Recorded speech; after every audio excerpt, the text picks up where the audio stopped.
El aire de la granja siempre olía a dos cosas: a tierra húmeda y a un miedo tan antiguo que ya se había vuelto parte del paisaje.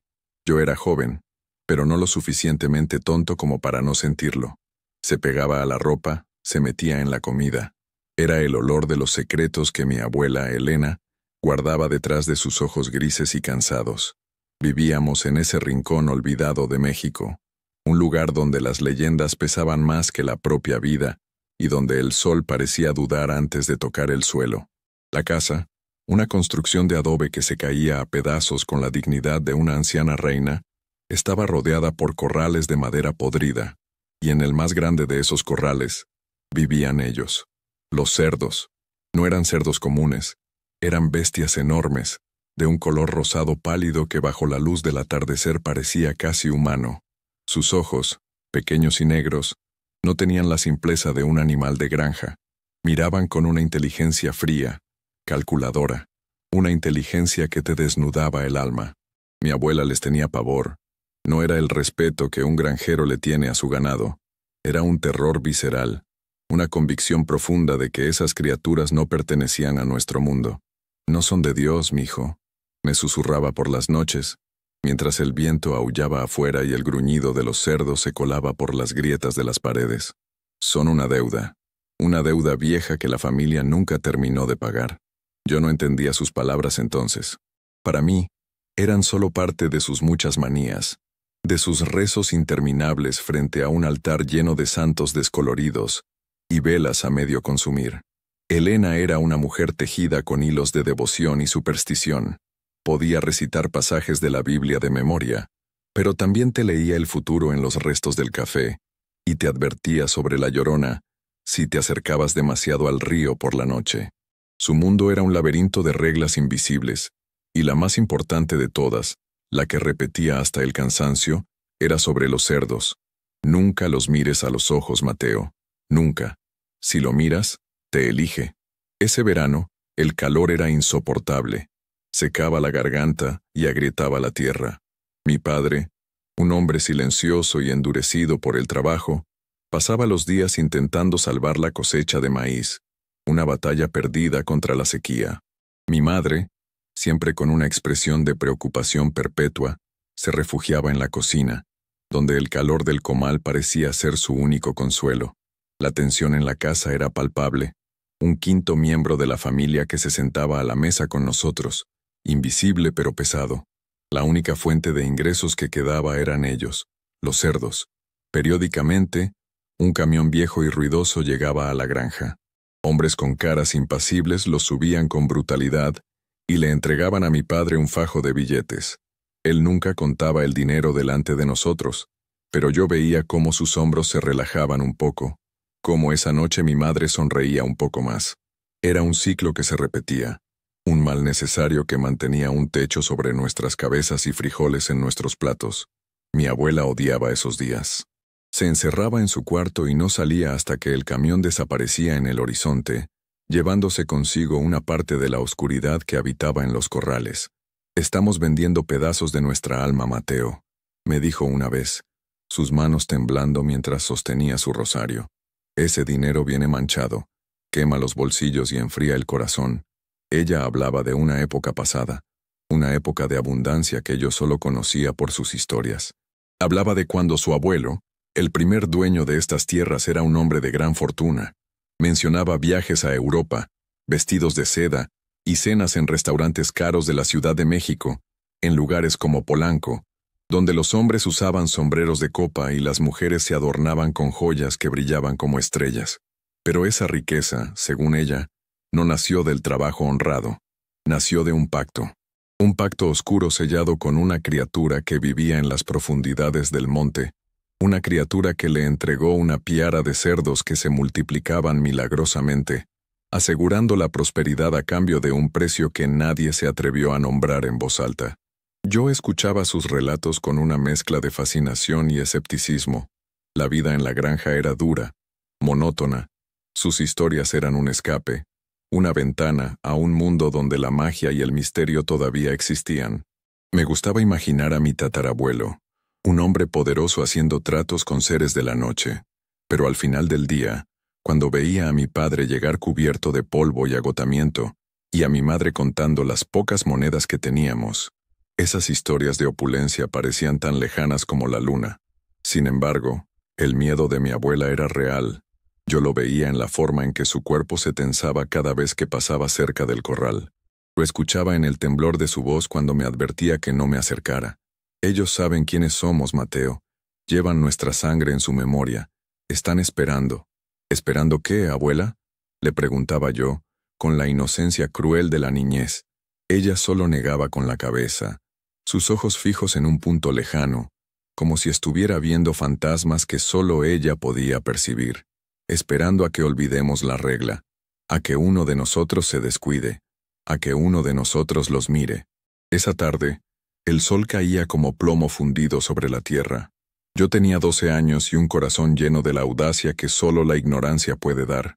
Estaba jugando cerca del corral, persiguiendo lagartijas entre las piedras. El aire estaba quieto, pesado. El único sonido era el zumbido de las moscas y el suave murmullo de los cerdos revolcándose en el lodo. Me acerqué a la cerca de madera, atraído por una curiosidad que era más fuerte que el miedo que mi abuela había intentado inculcarme. Quería verlos de cerca. Quería entender qué había en ellos que la aterraba tanto. Me asomé por entre dos tablas. La mayoría de los cerdos estaban echados, indiferentes al calor, pero uno de ellos estaba de pie, inmóvil, en el centro del corral.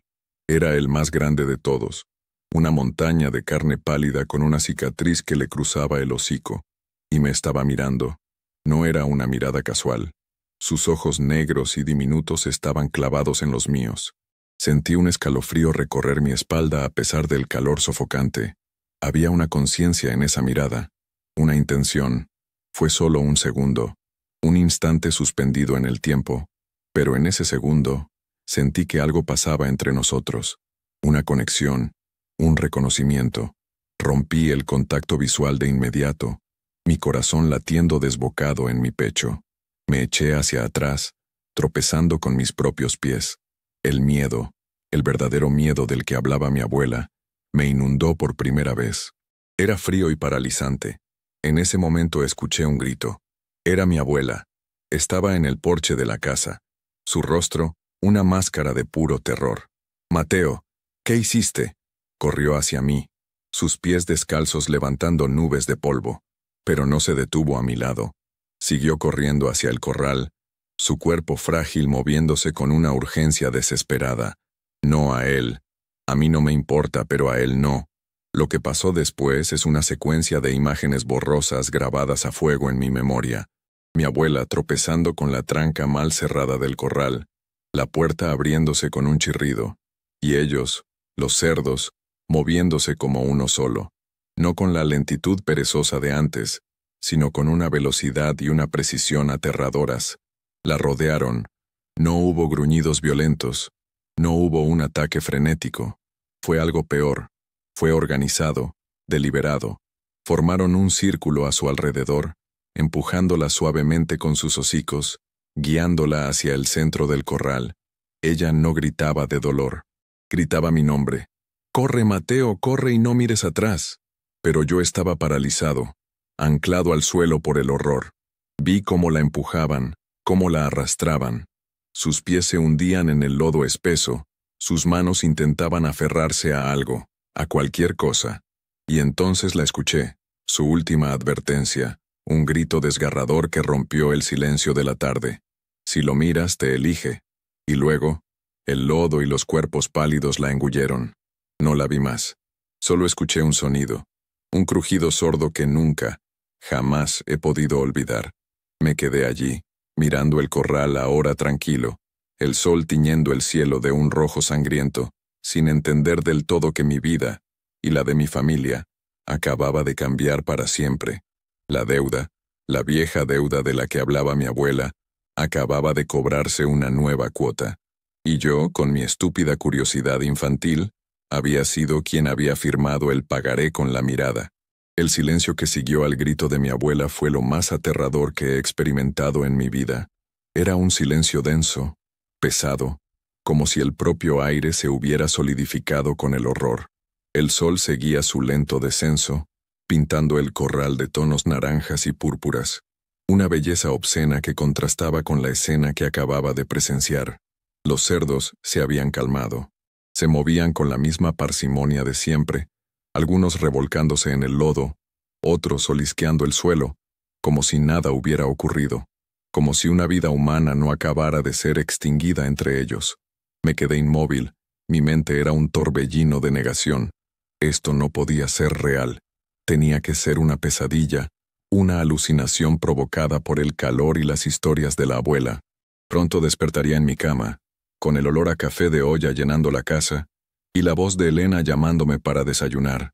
Pero el olor metálico y dulzón que comenzaba a flotar en el aire me decía lo contrario. Era el olor de la sangre. Mis padres salieron de la casa atraídos por el grito. Mi madre se detuvo en seco en el porche, llevándose una mano a la boca, sus ojos desorbitados fijos en el corral. Mi padre corrió hacia mí. «Mateo, ¿qué pasó? ¿Dónde está tu abuela?» No pude responder. Las palabras no salían. Solo pude levantar un brazo tembloroso y señalar hacia el lodazal. Mi padre siguió mi dedo. Su rostro, curtido por el sol y el trabajo, se descompuso. La incredulidad dio paso al entendimiento, y luego a una furia helada. Agarró un machete que siempre dejaba clavado en un poste de la cerca. «Voy a matar a cada uno de estos animales», gruñó, con una voz que no reconocí. Pero mi madre lo detuvo. Se aferró a su brazo con una fuerza sorprendente. «No, Ricardo, no lo hagas, es lo que quieren. ¿No entiendes? Es lo que siempre han querido».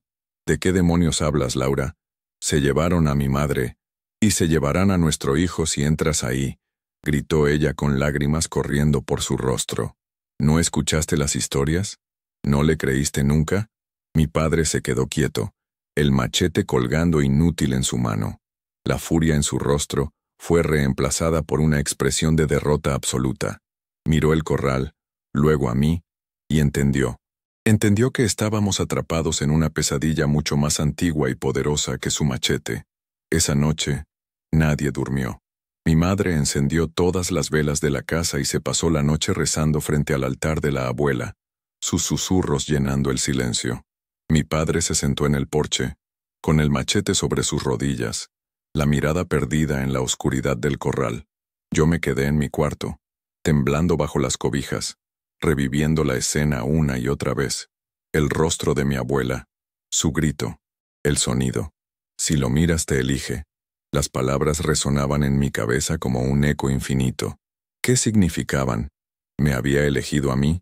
¿Era yo el siguiente? El miedo era una criatura viva dentro de mí, arañando mis entrañas. A la mañana siguiente, llegaron los hombres del pueblo, un par de vecinos y el comisario, un hombre gordo y de pocas palabras llamado Fidel. Mi padre les había contado una versión editada de la verdad, que mi abuela había tropezado, había caído en el corral, y los animales la habían atacado. Era una historia plausible, un accidente trágico de granja. Nadie mencionó pactos, ni deudas, ni miradas que eligen. Esas eran cosas que se guardaban para la noche, para los susurros junto al fuego. El comisario Fidel entró al corral, con la mano en su pistola. Los cerdos ni se inmutaron. Olfatearon sus botas y siguieron con lo suyo. Después de un rato salió, negando con la cabeza. «No hay nada, Ricardo. Con el lodo y tantos animales, es imposible encontrar algo». La palabra nada flotó en el aire, fría y definitiva. Mi abuela había desaparecido, borrada de la faz de la tierra. No habría cuerpo que velar, ni tumba donde llorarle. Solo un espacio vacío en la mesa y un silencio ensordecedor en la casa. Los días que siguieron fueron un borrón de dolor y confusión. La gente del pueblo venía a darnos el pésame. Traían comida que no tocábamos y ofrecían palabras de consuelo que no escuchábamos. Veía en sus ojos una mezcla de lástima y un miedo apenas disimulado. Sabían las historias. Todos en esa región conocían la leyenda de la familia Valdés y sus cerdos. Nos miraban como si estuviéramos marcados, como si lleváramos la desgracia pegada a la piel. Mi padre envejeció 10 años en una semana. El silencio se apoderó de él por completo. Iba y venía de los campos como un autómata, sus ojos vacíos. Dejó de mirar hacia el corral, hacía un largo rodeo para evitarlo, como si temiera que el simple hecho de verlo pudiera invocar de nuevo la tragedia. Mi madre, por otro lado, se aferró a la fe con una ferocidad desesperada. Limpiaba el altar de la abuela todos los días, cambiaba las flores, encendía velas nuevas. Sus rezos se volvieron más largos, más intensos, pero por las noches la escuchaba llorar en su cuarto, sollozos ahogados que me partían el corazón. Yo me convertí en un fantasma en mi propia casa. El miedo y la culpa me carcomían por dentro. Era mi culpa. Si yo no hubiera sido tan curioso, si no hubiera roto la regla de la abuela, ella seguiría viva. La frase, si lo miras te elige, se había convertido en mi tormento. ¿Me había elegido para qué? Para ser el próximo sacrificio. Cada vez que escuchaba los gruñidos de los cerdos, mi cuerpo se helaba. Empecé a tener pesadillas. Soñaba con ojos negros y pequeños que me miraban desde la oscuridad. Soñaba con el lodo, espeso y rojo, tragándome. Me despertaba gritando, bañado en sudor frío. Mi madre intentaba consolarme, pero ¿cómo podía explicarle que el monstruo de mis sueños vivía a unos metros de nuestra casa? Empecé a observar a mi padre. Quería entender, quería saber por qué no hacíamos nada. ¿Por qué seguíamos viviendo allí, con esos monstruos como vecinos? Una noche, lo encontré en la pequeña oficina que tenía en la parte trasera de la casa. Estaba revisando unos papeles viejos, con una botella de tequila a medio vaciar sobre el escritorio. Sobre la mesa había un estado de cuenta bancario. No pude evitar mirar. Los números eran alarmantemente bajos. Fue un golpe de realidad. La granja, a pesar de la sequía y la tragedia, era todo lo que teníamos. Los cerdos, esos seres que nos habían quitado a mi abuela, eran también los que nos permitían sobrevivir. Estábamos encadenados a ellos por algo más fuerte que el miedo, la necesidad. Mi padre levantó la vista y me vio en la puerta. No me regañó, solo suspiró, un sonido lleno de cansancio. Tu abuela, ella sabía que esto podía pasar, dijo, con la voz ronca. Siempre nos advirtió. ¿Por qué? Porque nunca se deshicieron de ellos. Le pregunté, mi voz apenas un susurro. Él tomó un trago largo de la botella. No es tan fácil, Mateo, esta tierra, esta granja, todo está ligado a ellos. Tu tatarabuelo, Aureliano, hizo un trato para salir de la pobreza, y nosotros seguimos pagando el precio. ¿Qué clase de trato? Insistí acercándome. Mi padre miró por la ventana, hacia la oscuridad donde sabía que estaba el corral. Un trato de sangre, mijo. Prosperidad a cambio de un sacrificio. Una vida de la familia cada vez que la línea de sangre se debilita o rompe una regla. Aureliano creyó que podía ser más listo que el diablo. Le dieron una fortuna. Compró tierras, construyó esta casa, hasta tenía inversiones en la bolsa de valores de Nueva York. ¿Puedes creerlo? Vivía como un rey, pero la deuda siempre se cobra. Sentí un escalofrío. Las historias de la abuela no eran solo cuentos para asustar a un niño. Eran la crónica de nuestra maldición. Tu abuela fue la guardiana de los secretos, continuó mi padre. Ella sabía las reglas, y la más importante era no mostrarles miedo, pero sobre todo, nunca desafiarlos con la mirada. Es un acto de reconocimiento, de igual a igual. Al mirarlos, les recuerdas el pacto. Les recuerdas que tienes la misma sangre que el hombre que los invocó. Y entonces, eligen al más débil, o al que se ofrece, para saldar la cuenta. Mi corazón se detuvo. Ella se ofreció. Por mí, susurré, la comprensión cayendo sobre mí como una losa de granito. Mi padre asintió lentamente, sus ojos llenos de un dolor insondable. Corrió hacia ellos para desviar su atención de ti. Se sacrificó para salvarte, Mateo. La culpa me golpeó con la fuerza de un huracán. No solo era responsable de su muerte, sino que ella había dado su vida por la mía. El peso de ese sacrificio era insoportable. Me derrumbé en una silla, ahogado por los sollozos. Mi padre se levantó y, por primera vez en muchos años, me abrazó. Fue un abrazo torpe, de un hombre que no sabía cómo mostrar afecto, pero lo necesitaba más que el aire para respirar. No es tu culpa, hijo, me dijo, su voz quebrándose. Es nuestra maldición, y ahora tenemos que aprender a vivir con ella. Pero yo sabía que no podía simplemente vivir con ella. No podía pasar el resto de mi vida mirando por encima del hombro, temiendo a las sombras. El sacrificio de mi abuela no podía ser en vano. En ese momento, en esa pequeña oficina que olía a polvo y a tequila barato, tomé una decisión. No sabía cómo, ni cuándo, pero iba a terminar con esto. Iba a romper la maldición. Por mi abuela, por mi familia, y por mí. La deuda se había cobrado su última vida. Yo me aseguraría de ello. Los años que siguieron a la muerte de mi abuela fueron como caminar a través de una niebla espesa. La vida en la granja continuó con una normalidad forzada, una pantomima que representábamos para nosotros mismos y para el mundo exterior. Mi padre se hundió aún más en su trabajo y en el silencio. Mi madre se refugió en la iglesia del pueblo, buscando en la fe un consuelo que nuestra casa ya no podía ofrecer. Y yo crecí con un fantasma sobre mis hombros. La culpa y el miedo se convirtieron en mis compañeros constantes. La última imagen de mi abuela, su grito desesperado, estaba grabada en mi mente. La frase, "Si lo miras te elige", era un mantra oscuro que me recordaba constantemente mi papel en la tragedia. Dejé de ser un niño esa tarde. La inocencia se me fue arrancada de cuajo, reemplazada por una madurez sombría y una determinación silenciosa. Evitaba el corral a toda costa. Cambié mis rutas de juego, mis atajos, cualquier camino que me llevara cerca de esa cerca de madera podrida. Pero no podía escapar de ellos. Sus gruñidos eran la banda sonora de mis noches. Su olor se filtraba por mi ventana. Estaban siempre presentes, un recordatorio constante de la maldición que corría por mis venas.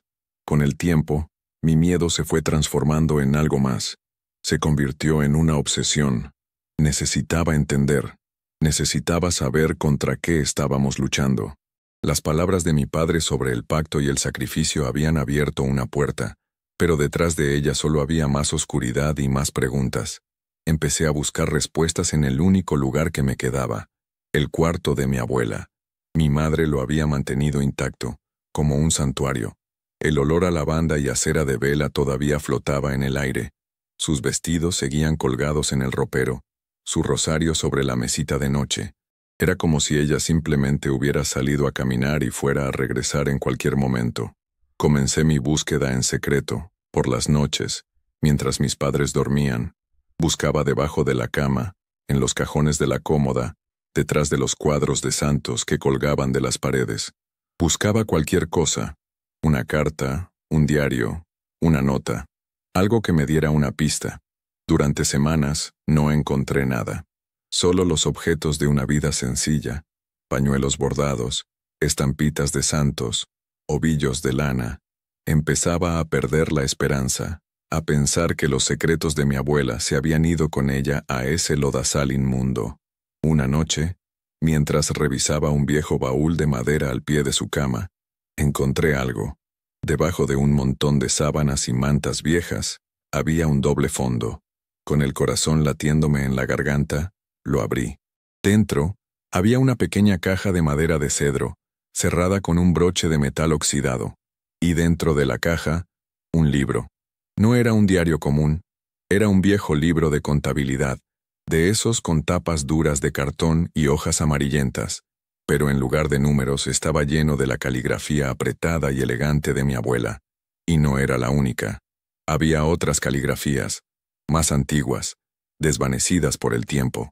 Me di cuenta de que no era un diario, era una crónica, la crónica de la maldición. Pasé toda la noche leyendo, devorando las páginas a la luz de una pequeña lámpara de aceite. El libro comenzaba con la historia de Aureliano Valdés, mi tatarabuelo. Contaba cómo era un hombre desesperado, ahogado en deudas, a punto de perderlo todo. En su desesperación, se adentró en el monte, y según el libro, hizo un pacto con el antiguo de la tierra, una entidad sin nombre que le prometió una riqueza sin fin a cambio de una dádiva de sangre, de su linaje, cuando el pacto fuera recordado. La entidad le entregó una sola cerda, preñada, una bestia que no era como las demás. El libro la describía como la madre, el origen de toda la piara. Sus crías se multiplicaban a un ritmo antinatural, y su carne, al venderla, traía una prosperidad casi mágica. Aureliano se volvió inmensamente rico. El libro mencionaba la compra de vastas extensiones de tierra, la construcción de la casona principal, e incluso la adquisición de un automóvil de lujo, un BMW último modelo que era la envidia de toda la región, un símbolo de estatus impensable para un granjero de la época. Pero la riqueza tenía un precio. La primera víctima fue la esposa de Aureliano, quien, horrorizada por el origen de su fortuna, intentó quemar el corral. Los cerdos, guiados por la madre, la arrastraron y la devoraron.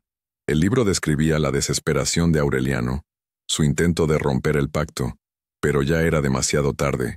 Estaba atado. La crónica continuaba, pasada de generación en generación. Cada guardián del libro añadía su propia historia, sus propias observaciones, sus propias tragedias. Contaba la historia de un tío abuelo que, en un arrebato de borrachera, miró a uno de los cerdos a los ojos y fue encontrado a la mañana siguiente, desmembrado, en el centro del corral. Hablaba de una prima lejana que intentó huir de la granja y fue perseguida por una jauría de cerdos salvajes que parecían haber salido de la nada. Cada historia era una variación de la misma pesadilla. Mi abuela Elena había sido la última en escribir en el libro. Sus entradas eran las más detalladas, llenas de observaciones sobre el comportamiento de los cerdos, de remedios herbales para alejar la mala sombra y de rezos a santos específicos para pedir protección. Había una entrada que me heló la sangre. Describía cómo uno de los cerdos, el más grande, el que tenía una cicatriz en el hocico, parecía ser el líder. Lo llamaba el heredero. Según mi abuela, este no era un cerdo común, era una reencarnación, o un descendiente directo, de la madre original.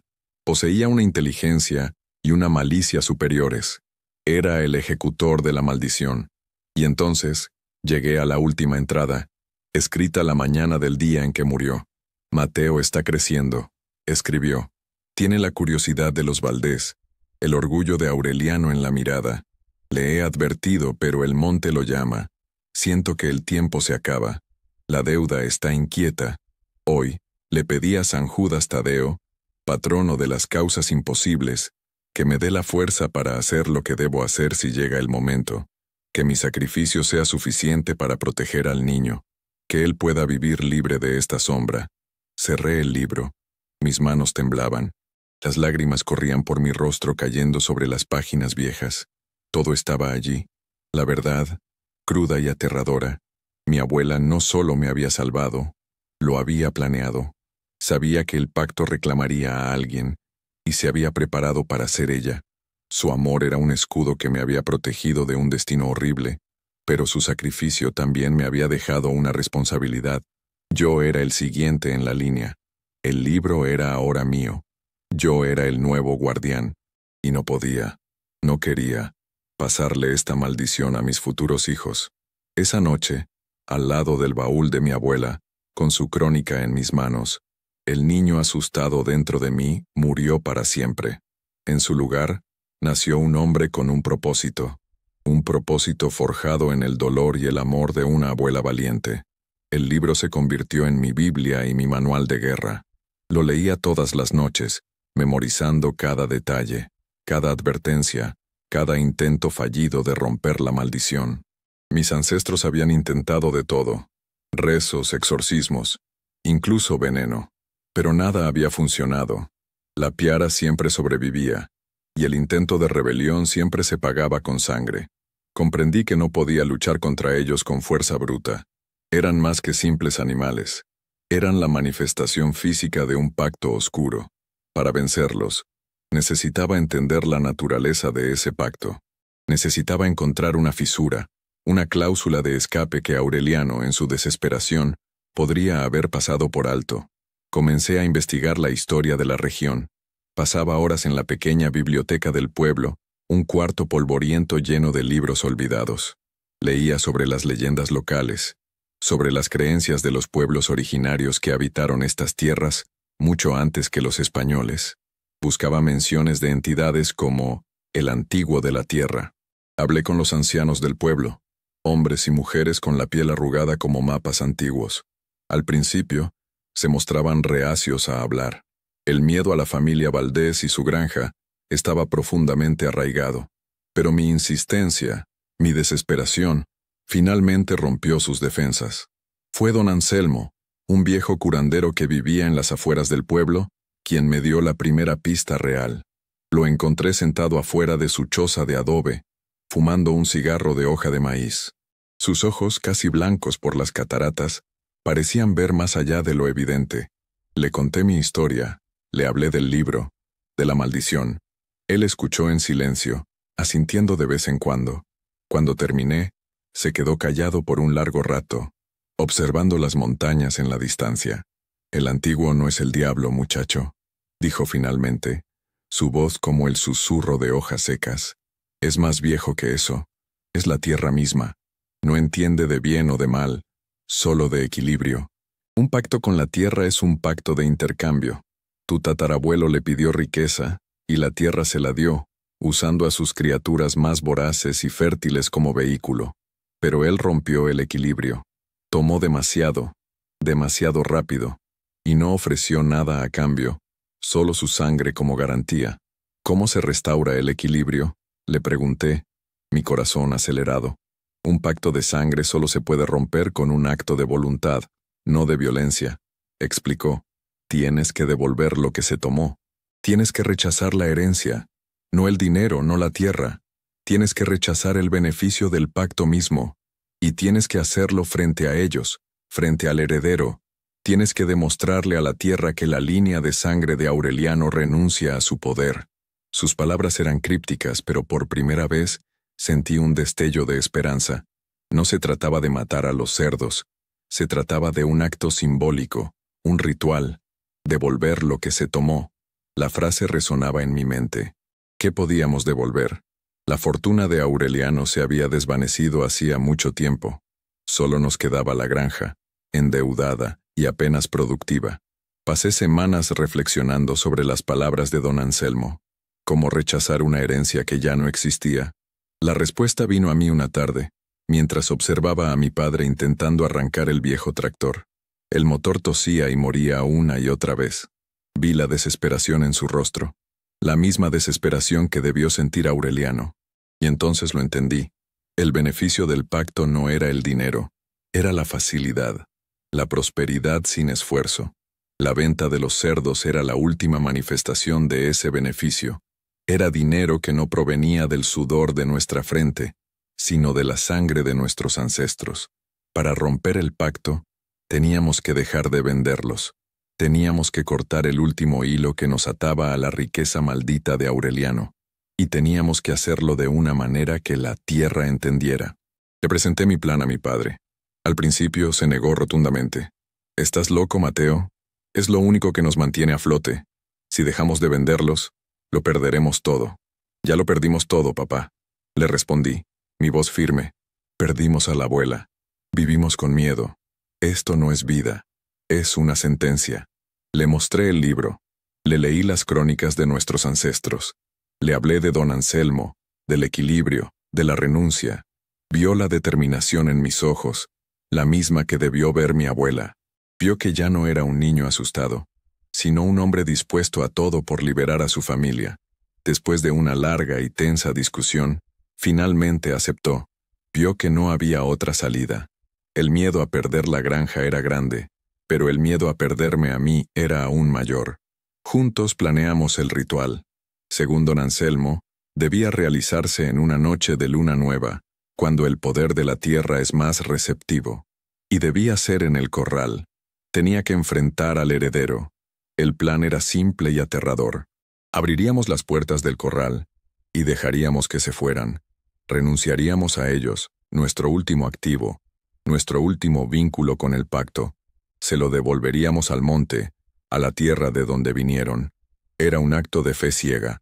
No teníamos garantía de que funcionaría. Podrían atacarnos. Podrían simplemente quedarse. O peor, podrían irse y regresar para atormentarnos de otras maneras. Pero era la única oportunidad que teníamos. La noche de la luna nueva llegó con una oscuridad sofocante. El cielo estaba nublado, sin estrellas que ofrecieran su luz. El aire estaba cargado de electricidad, como antes de una tormenta. Mi madre se encerró en la casa a rezar, aferrada a su rosario. Mi padre y yo caminamos hacia el corral. armados solo con 2 lámparas de aceite y una determinación de acero. El silencio era total, ni siquiera los grillos cantaban. Era como si toda la naturaleza contuviera la respiración. Cuando llegamos a la cerca, los vimos. Estaban todos agrupados en el centro del corral, inmóviles como estatuas de carne pálida, y en medio de ellos, más grande e imponente que los demás, estaba el heredero. Sus ojos negros brillaron a la luz de nuestras lámparas, fijos en nosotros. No había duda de que nos estaba esperando. Mi padre, con las manos temblorosas, comenzó a quitar la tranca de la puerta principal. El chirrido de la madera resonó en la noche como un disparo. Yo di un paso adelante, mi corazón martilleando contra mis costillas. Era mi momento. Tenía que enfrentarlo. «Te devuelvo tu libertad», dije, mi voz sonando más fuerte y segura de lo que me sentía. La línea de sangre de Aureliano Valdés renuncia al pacto. Renunciamos a la riqueza fácil, al poder que nos diste. Ya no te debemos nada. Y tú no nos debes nada. Vete. Vuelve a la tierra a la que perteneces. El heredero no se movió. Solo me observó, su cabeza ligeramente inclinada como si estuviera sopesando mis palabras. Por un instante eterno pensé que no había funcionado, que se abalanzarían sobre nosotros y nos destrozarían, poniendo un fin sangriento a nuestro linaje. Pero entonces, algo cambió. El heredero emitió un gruñido bajo, profundo. No era un sonido de amenaza, sino de mando. Lentamente, se dio la vuelta y comenzó a caminar hacia la puerta abierta. Los demás lo siguieron, como un ejército disciplinado. Uno por uno, salieron del corral y se perdieron en la oscuridad del monte. El último en salir fue el heredero. Se detuvo en el umbral, se giró y me miró una última vez. En sus ojos ya no vi malicia, solo una inteligencia antigua, primigenia. Fue una mirada de reconocimiento, de aceptación. Luego, se desvaneció en la noche. Mi padre y yo nos quedamos allí, en silencio, mirando el corral vacío. El aire se sentía más ligero. La niebla que había pesado sobre nuestras vidas durante generaciones comenzaba a disiparse. No sabíamos qué nos depararía el futuro. Probablemente perderíamos la granja. Enfrentaríamos la pobreza, la incertidumbre. Pero éramos libres. Por primera vez en más de un siglo, un Valdés era verdaderamente libre. Miré hacia la casa, donde una luz brillaba en la ventana del cuarto de mi abuela. Sentí su presencia, su aprobación. Su sacrificio no había sido en vano. Habíamos honrado su memoria de la única manera posible, rompiendo las cadenas que nos ataban al pasado. La deuda estaba, finalmente, saldada. Gracias por llegar hasta el final de esta reflexión. Si estás leyendo esto, quiero que sepas que no estás solo. Ahora, te invito a un momento de calma. Voy a compartir una oración. No importa tu religión, sino tu fe. Una oración pensada para ayudarte, para abrazar a todos los que en silencio luchan, sienten, esperan. Solo cierra los ojos un instante y deja que estas palabras te acompañen. Ten fe, todo va a estar bien. Orar, encenderse por dentro. Hay dolores que nadie ve, dolores que no gritan, no sangran, pero pesan como un velo sobre los hombros. Esos que uno carga en silencio, tratando de entender, de seguir, de soportar. Pero hay un momento, y yo he estado ahí varias veces, en que el esfuerzo cansa, la mente se rinde, y algo dentro de uno se arrodilla, no por debilidad, sino por verdad. Es en ese instante cuando la oración comienza, o mejor dicho, aparece. No esa hecha con palabras bonitas o promesas apresuradas, sino la que brota de un lugar tan profundo que ni siquiera tiene nombre, como un susurro del alma diciendo, ya no puedo sola. Orar, descubrir, no es pedir, es recordar. Recordar quiénes somos cuando el ego se aquieta. Recordar que la vida también late en lo invisible, que hay un centro en nosotros donde todo descansa, y que aunque por fuera todo parezca derrumbarse, ese centro permanece. A veces, orar es simplemente cerrar los ojos y recogerse como una flor que siente el frío de la noche. Es permitir que una presencia suave nos envuelva, no como magia, sino como sustento, como quien dice sin prisa, aquí estoy, incluso ahora. La oración, o la súplica, no cambia el mundo, pero cambia a quien ora. No evita los dolores, pero transforma la forma en que atravesamos cada uno de ellos. Nos da una mirada más tierna, un corazón menos endurecido, un paso más firme, incluso en la oscuridad. Es como si por un instante el alma flotara por encima del tiempo y regresara al cuerpo con más paz. No una paz ruidosa, sino esa que solo quien ha pasado por el caos puede reconocer. Orar es afinar la escucha. La mente se calla y la intuición despierta. Las respuestas no siempre vienen en palabras. A veces son solo percepciones, toques sutiles, un calor en el pecho. La oración ilumina lo que estaba turbio, deshace nudos que ni sabíamos que teníamos. Y lo más bonito es que no tiene que ser complicado. Orar es hablar con Dios, con el universo, con esa inteligencia amorosa que nos habita y nos envuelve, incluso cuando lo olvidamos. Y no tiene que sonar bonito. No necesitas saber rezar. No necesitas entender nada sobre la fe. Puede ser un desahogo en la ducha, una lágrima en la almohada, una frase susurrada antes de dormir. Cuídame. Puede ser incluso el silencio, cuando el dolor es tan profundo que no salen palabras. Dios entiende todo eso. El universo escucha lo que el corazón no sabe decir. No hay una forma correcta. Hay presencia. Y cada vez que nos permitimos ese encuentro, aunque sea sin ritual, aunque sea sin certeza, es oración. Es tan simple, tan al alcance. Orar es solo recordar que no estamos solos. Y entonces, un día, sin darnos cuenta, nos volvemos oración. La forma de caminar, de tocar, de callar, todo empieza a vibrar distinto. Ni siquiera hace falta decir nada. Solo estar ahí ya es oración viva. Y hasta en los días en que no logramos orar, y sí, hay días así, el alma sigue orando por nosotros. El espíritu no olvida de dónde viene. Al final, orar es eso, encenderse por dentro, y dejar que esa luz nos guíe, incluso cuando no sabemos el camino. Si esta historia te ha tocado de alguna manera, déjame un comentario abajo. Me da mucha fuerza saber que no estoy solo escribiendo en la madrugada. Cuéntame, ¿desde qué ciudad o país me estás leyendo? Me encanta conocer a las personas que forman parte de este pequeño rincón. Y si tienes alguna idea para una futura historia o algún tema que te gustaría que explorara, por favor compártela. Este canal lo construimos juntos. Como una forma de agradecerte por tu tiempo y tu apoyo, he dejado algunas recetas de tés relajantes y unos dulces sin azúcar en el primer comentario fijado. Es un pequeño detalle, pero espero que te traiga un momento de paz. No olvides seguir el canal para no perderte las próximas historias. Que Dios te proteja a ti y a los tuyos, hoy y siempre.